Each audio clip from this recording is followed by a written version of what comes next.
She wasn't supposed to notice things. That was the unspoken rule of working at Harrow & Associates. A name that sounded like an accounting firm, looked like an accounting firm, and smelled like an accounting firm, right down to the bad coffee and the flickering fluorescent in the second-floor hallway that nobody ever fixed. But Nora Whitfield had learned early that the men who came and went from the executive suite on the third floor did not carry briefcases. They carried silence with them, the kind that had weight. Wait, she caught herself. Nora was on the list. Her name was Simone Baxter, and she had spent 3 years perfecting the art of being forgettable. It wasn't difficult. She was 31, wore her dark hair pulled back in a clip that had seen better days, and favored cardigans in shades of oatmeal and grey because they didn't draw the eye. She was soft in the way that women's magazines spent entire issues trying to fix. Round-shouldered, full-hipped, the kind of body that looked like it was built for comfort rather than spectacle. She arrived 7 minutes early every morning. She ate lunch at her desk. She kept her head down. She was, by every measurable standard, invisible. That was the point. Because Simone Baxter was very, very good at her job, and her job required her to see everything while being seen by no one, she kept the books for Harrow & Associates. All of them. The clean set that went to Revenue Canada, and the other set, the real one, that lived encrypted on a server she was the only person trusted to access. She knew exactly how much blood money flowed through this building every month. She had never once told anyone. The office was emptying out around her on a Thursday evening in late November when she first heard the name spoken out loud in a way that made her stomach go still. 2 men in the corridor, voices low, but not low enough. They never were, around her, because they had stopped seeing her years ago. Kessler's moving the timeline up. Which Kessler? A pause. Which one do you think? She didn't move, didn't look up from her spreadsheet. Her fingers kept typing, but every cell in her body had gone very quiet, the way they did when something mattered. Olivier Kessler. She had never met him. In 3 years, she had never been in the same room as the man who owned this building, this company, and, according to the books she kept, approximately 40% of the private port infrastructure in the St. Lawrence corridor. He existed in her world as a signature on wire transfers and a name attached to numbered corporations that she tracked the way a cartographer tracks rivers. Carefully, precisely, knowing that one wrong mark could swallow you whole. She went home that night on the metro, squeezed between a university student with earbuds in, and she told herself it meant nothing. Names got said. Timelines shifted. That was the nature of the work. She almost believed it. The first sign that something had changed came on Monday morning. There was a man sitting in the chair outside her office. Not the little boardroom, not the reception area, but her actual office, the one at the end of the hall that nobody visited because there was nothing there worth visiting. He was younger than her, maybe 25, with the kind of jaw that looked like it had been carved from something expensive, and he stood when he saw her coming in a way that suggested he'd been trained to stand. Mrs. Baxter, she stopped. Yes, Mr. Kessler would like to see the Q3 reconciliation files. Her voice, when it came out, was perfectly steady. Those files are practiced. Those are confidential. They'd need to be requested through the standard. He's aware. The man held out a card. It had a room number on it and nothing else. 11 o'clock. She took the card. She went into her office. She sat down at her desk and she breathed for a moment, carefully, the way you breathe when you don't want anyone to know you're doing it. Then she opened her computer and pulled up the Q3 lines and went through every order. Everything was in order. Of course it was. She had checked it 4 times when she filed it. She checked it twice more now, looking for anything, any number that could be read the wrong way, any flag she might have missed, any reason a man like Olivier Kessler would want to look her in the eye. She found nothing. At 10:55, She took the elevator to the top floor. The office she was shown into was not what she expected. She had imagined something designed to intimidate: dark wood, floor-to-ceiling windows, overlooking the city, the kind of furniture that cost more than her car. There was some of that, but there were also books, real ones with cracked spines, stacked on a credenza in a way that was not decorative. There was a half-eaten sandwich on the corner of the desk. There was a single photograph on the wall. Not a landscape, not a corporate headshot, but a black-and-white print of the old port of Montreal in winter, the kind of thing someone hung up because they wanted to remember something. She was looking at it when he walked in. Olivier Kessler was 43 years old. She knew this because she had processed his incorporated birthday bonus payment 3 years running. What the files had not told her was that he was tall in a way that changed the geometry of a room, that his dark hair had gone grey at the temples in a way that looked earned rather than stylistic, or that he moved with the deliberate quietness of a man who had learned long ago that he didn't need to make noise to be heard. He glanced at the photograph, then at her. "You're early," he said. "I'm always early," she said, and immediately wondered why she had said that. Something moved through his expression. Not quite a smile. He sat behind the desk and looked at the file she'd brought, which she had set on the edge of his desk while he was still walking in, because she had learned that confident placement of things made you look like you belonged somewhere. He opened the file. He read it. She stood very still and looked at a point just past his shoulder and tried not to think about the fact that this man, in the last fiscal year alone, had moved enough money through layered shell companies to fund a small municipal infrastructure project. She knew this because she was the one who had moved it. "The Beaumont receivable," he said, without looking up. "The one flagged in November of last year. Walk me through it." She walked him through it. Dates, sources, the discrepancy that had appeared, and the correction she'd made, and the reason she'd made it, and the three-way audit trail she'd created, so that if anyone ever looked, the story would hold. When she finished, he looked up. He had grey eyes. She hadn't expected that either. "You caught that before I did," he said. "I'm paid to catch things." "You're paid," he said slowly, "to keep books.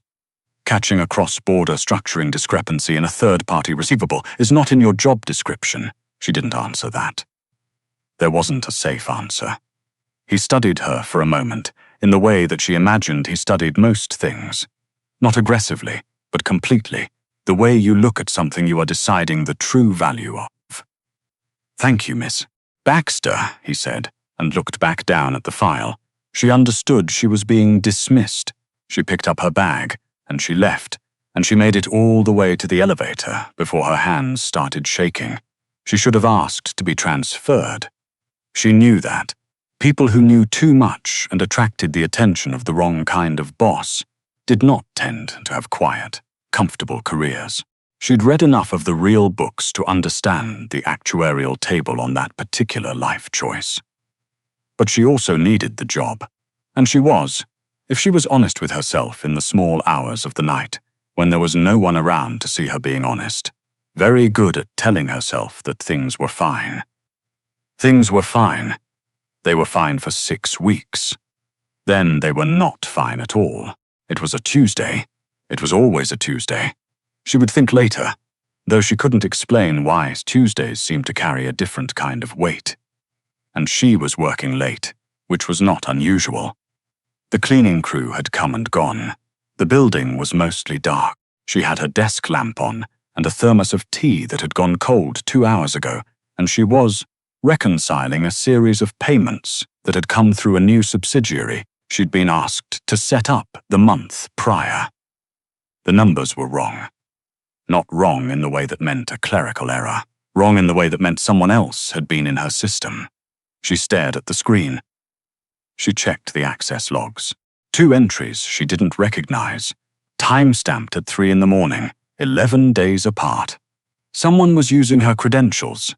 She sat very still for a long time, looking at the numbers. Then she heard the door at the end of the hallway open. She wasn't supposed to hear that. That door was at the back of the building, near the service staircase, and it was alarmed. If it had opened without the alarm going off, that meant someone had disarmed it, which meant someone knew the codes, which meant she was already reaching for her phone when the lights went out. Not a power failure. She could still see the glow of the street outside the window, just the hallway lights, then the office lights, going dark in sequence, moving toward her. She stood up. Her heart was doing something biological and embarrassing in her chest. She looked at the window. Second floor. The drop would not kill her, but it would not be pleasant. And then at the door, which was now the only thing between her and whatever was moving in the hallway. And then she made a decision. She grabbed the hard drive off her desk. The real one, the encrypted one, that she was absolutely not supposed to remove from the premises. She had just enough time to get it into her bag before the door opened. There were two of them, that registered before anything else. Two men, big, in the practical dark clothes of people who didn't want to be remembered. One of them said something she didn't catch because the blood was loud in her ears, and then there was a hand on her arm that was not asking. She thought about screaming. She did scream, actually. One short, sharp sound before something pressed against the back of her neck, and the fluorescent office went soft and far away, and then it was just dark. She came back to herself in stages. Cold concrete under her cheek, the smell of lake water and diesel, the specific quality of silence that belonged to large industrial spaces, sound swallowed by height and metal and distance. Her head hurt. Her wrists were zip-tied in front of her, which was better than behind her, a fact she registered with the part of her brain that was apparently still running calculations. She lay still for a moment and took stock. She was in a warehouse, near water. She could hear it, muffled but close, and the smell was unmistakably the St. Lawrence. Her bag was gone. Her shoes were still on. The zip ties were tight, but not cutting off circulation. There was a chair a few feet away and a single work light set up in the corner, the kind that construction workers used, casting everything in that flat, shadowless white. There were three men, one near the door, two closer to her. She pushed herself to sitting before anyone told her to. She didn't know why she did that, except that it seemed important to be upright, to be the one choosing to stand rather than the one being made to. The man who crouched down in front of her had a face she didn't know, and eyes that were the professional kind of flat, not cruel exactly, just empty of anything she could appeal to. "Where's the drive?" she said. He said. He looked at her for a moment. "Mrs. Baxter, you're a smart woman. This will go faster if you don't." "I don't know what drive you're talking about," she said. Her voice was doing a remarkable impression of a voice that belonged to a calm person. She was genuinely impressed with it. "If you took my bag, you have everything I brought from the office, the hard drive that was on your desk. The hard drive on my desk is locked in its dock. You'd need my credentials to." She looked at him steadily. "Then you don't need me. Then you don't need me." Something shifted in his expression, not admiration, but a kind of recalibration. "Tell us where Kessler keeps the paper documentation for the Q4 transfers," he said. "The originals, not the digital. Copies." And there it was. That was what this was. Not a robbery, not a warning. Someone was trying to build a paper case, and they thought she was the door. "I'm an accountant," she said. "I process what I'm given. I don't have access to physical documentation at that level." "We think you do. Then you're wrong." She held his gaze. "And I'd like to point out that whoever sent you here has given you bad information, which probably reflects poorly on whatever plan this is." He stood up. He said something to one of the other men in a voice she couldn't hear, and then the other man moved toward her, and this part she had known was coming and had been preparing herself for since she woke up on the floor, and still, when it arrived, it was worse than the preparing. Olivier Kessler got the call at 2:47 in the morning. He was not asleep. He rarely slept, and on the nights he did, it was a light, watchful sleep, the kind that left him at the surface of things, ready. He was sitting by the window of his apartment with a glass of water and the city spread out below him like a circuit board when his phone buzzed. It was Rémi, his head of operations. And Rémi was not a man who called in the middle of the night, unless the world was ending or something adjacent to it. "We have a problem," Rémi said. "Tell me." Simone Baxter was taken from the building tonight, couple hours ago. We didn't know she was still in the office. Olivier went very still. He knew this feeling, had known it for 20 years, this particular tension that moved through him when something he valued was threatened. He'd felt it about his brother, once, about certain irreplaceable things. He had not expected to feel it about his accountant, the quiet one who wore grey cardigans and brought her own tea and caught a cross-border structuring error that 4 of his senior people had missed. He had not expected to feel it. But he did. Who? He said. It was not a question with a question mark. "We think Gallia's people. They've been looking for the Q4 paper trail for weeks." "Where?" "Working on it. The building's cameras." "I don't want to hear what you're working on," Olivier said. He was already standing, already moving toward the closet. "I want to know where she is." "You have 40 minutes, Kessler." 39, he said, and ended the call. He dressed in the dark, which he'd always been able to do. And he thought about Simone Baxter sitting at her desk at 11 o'clock at night, with her cold tea and her locked hard drive, and he thought about the look on her face when she'd walked into his office 2 months ago. Braced, he'd thought, in that first moment. She'd come in braced for something, and then she'd stood there and talked him through a 3-way audit trail, with the focus and precision of someone who'd built that trail, knowing one day she might have to defend it. He thought about her hands. She'd set the file on his desk before he was even seated. Not nervously, and was simply a not with deference, like she owned the room and was simply allowing him to use it. "I want 4 cars, he said to Rémi when he called back.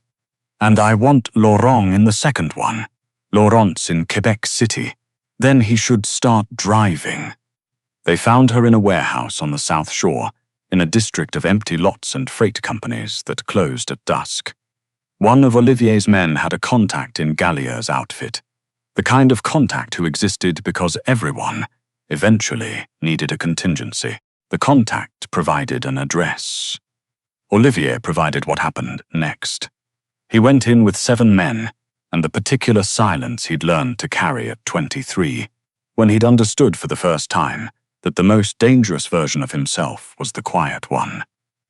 It was over in 4 minutes. He walked through it when it was done, through the smoke and the overturned work light, and the men who were no longer standing, and he found her against the far wall, seated on the floor, with her back against a support beam, wrists still zip-tied in front of her. There was a cut above her left cheekbone.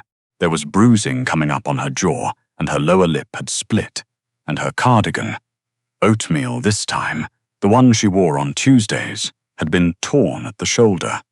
She looked up when he came in. She looked at him for a long moment, and then she looked at the room, the evidence of what had happened in the room, and then she looked back at him. "You came," she said. Her voice was remarkably steady. "Yes," he said. He crouched down in front of her. Up close, the bruising was worse than it had looked from across the room. His jaw tightened in a way he didn't bother controlling. He pulled a knife from his jacket pocket, and she didn't flinch. Notable, that, and he cut the zip tie. She flexed her fingers slowly. She had small hands, he noticed, with short, practical nails. He'd noticed that the first day, too, when she'd set the file on his desk. "Gallia's people," she said, not a question. "Yes, they wanted the Q4 originals. I know. I didn't tell them anything." He looked at her. "I know that, too."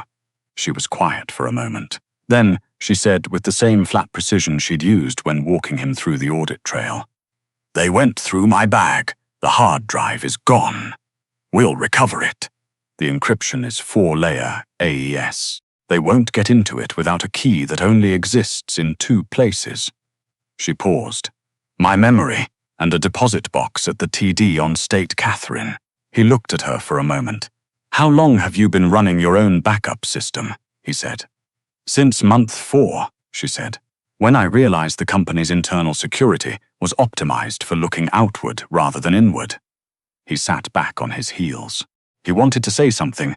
He wasn't sure what, but before he could, she winced, and her hand came up to touch her cheekbone, and he said instead, Can you stand? Yes.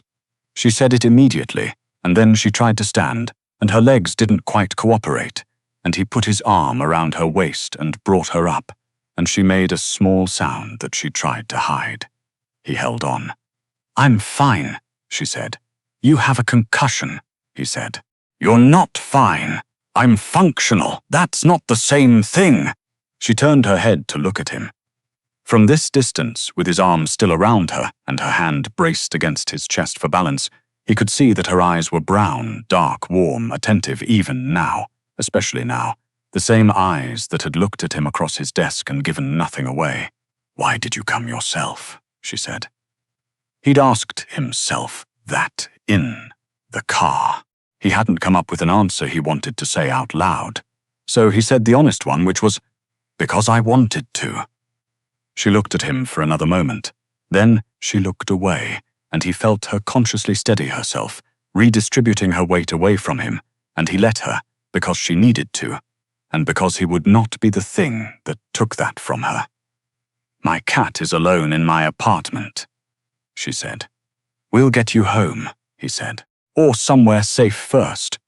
Your call.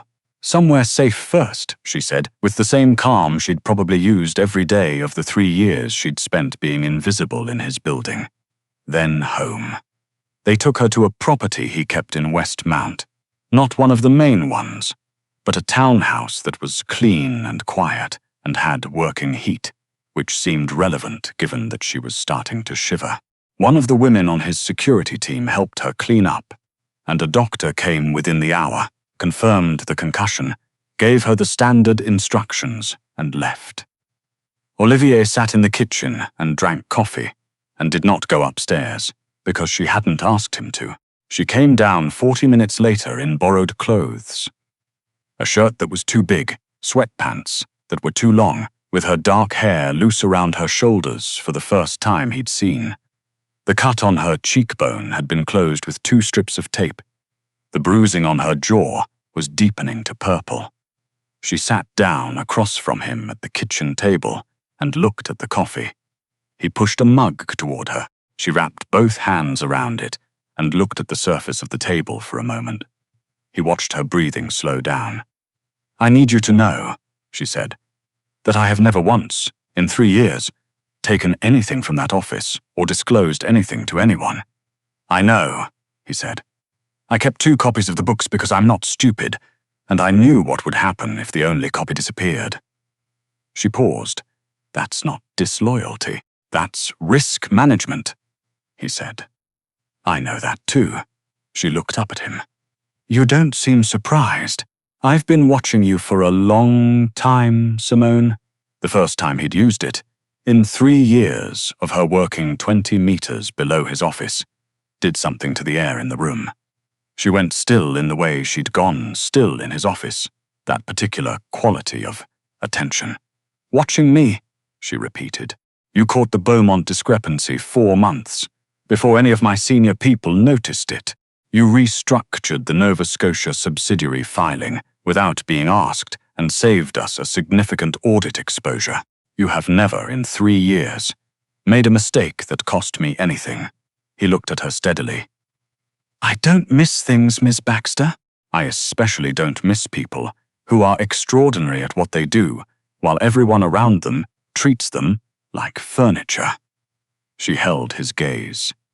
Her expression was difficult to read. He'd noticed that too, the quality of control she maintained over her own face, the carefully constructed blankness she wore, like the oatmeal cardigans. But there was something underneath it right now. He'd spent 20 years reading people in rooms where reading people wrong had consequences, and underneath the control, There was something that looked like the particular surprised pain that for the first time by someone whose opinion you hadn't realized you cared about. "I've been trying to be forgettable," she said. "I know." He set his mug down. "You're not." She looked down at her hands around the coffee cup. He gave her the moment. "There was a man named Laurent who kept leaving coffee on my desk," she said finally. "Americano, which I don't drink. I always thought it was for someone else, and he got the wrong desk." "He didn't get the wrong desk," Olivier said. "I told him to bring you coffee. I didn't know you drank tea." She looked up. Something crossed her face. Surprise, then something quieter. "Why?" "Because you stayed late every Thursday, and I knew you didn't eat dinner before you worked, and I thought..." He paused. "I thought someone should." She was very quiet for a long moment. Then she said, carefully, "You could have just told me. I didn't know how to do that without it becoming something else." He held her gaze. "It's already something else. It's been something else for a while. I wanted you to know that before anything changes, because things are going to change, and I'd rather you know where I stand." "Things are going to change," she repeated. "Gallia moved against you because of me. That puts you in a different position than you were in yesterday." He kept his voice level, factual. The same way she'd explained the audit trail. To him, because he'd noticed she received information better that way. "You can walk away from Harrow and Associates completely. I'll make sure you're protected, you'll have resources, you won't need to work for anyone like me again. Or..." He stopped. "Or," she said, "or you come to work for me directly. Not as a bookkeeper. As someone who knows what I know and sees what I see, and has been doing it already for 3 years without any of the acknowledgement she was owed." She looked at him for a long time. He had made offers like this before. Calculated ones, logistical ones, offers with clear upsides that he could enumerate. This did not feel like that. This felt like standing in a room where the walls had come down and waiting to see what the air outside was like. "I have conditions," she said. Something eased in his chest. "Tell me. My cat comes with me wherever I'm relocated. Obviously, I want access to all the books, not just the subsidiaries I've been given. Done. And I want an office with a window." She looked at him. "I've been in that basement-adjacent room for 3 years. I want natural light. Top floor," he said. "Corner office. I've had it empty for a year, waiting for someone who knew what to do with it." She looked at him then.